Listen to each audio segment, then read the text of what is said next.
In today's video, I'm going to teach you how to fix PowerPoint Designer not working. If Design Ideas isn't popping up when you expect it to, don't worry. We'll walk through the key checks that usually get it running again. Start by confirming Designer is enabled inside PowerPoint. Open PowerPoint, go to File, then Options, and click General. Look for the PowerPoint Designer section and make sure both Automatically Show Me Design Ideas and Automatically Show Me Suggestions are turned on. Click OK, then fully close and restart PowerPoint so those settings refresh properly.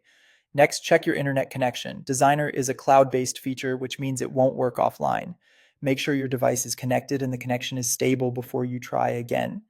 You also need to be signed in with a compatible account. Go to File, then Account, and confirm you're signed in.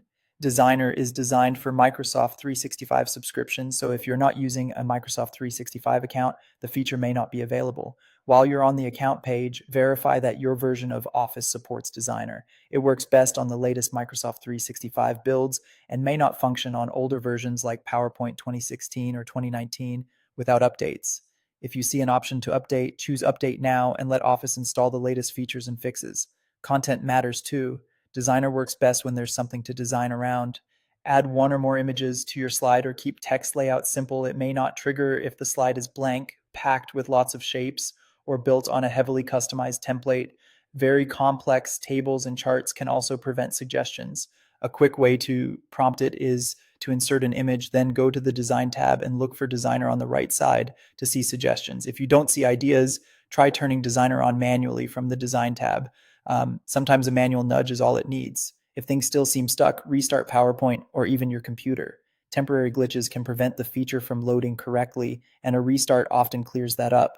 To isolate the issue, test with a brand new blank presentation. Insert an image and see if Designer appears. If it works in the new file, the original presentation is likely the problem. Finally, if you're using a work or school account, your organization may have disabled Designer. In that case, reach out to your IT admin for guidance. And that's it. If you found this tutorial helpful, don't forget to like this video and subscribe to my channel for more PowerPoint tips and tutorials.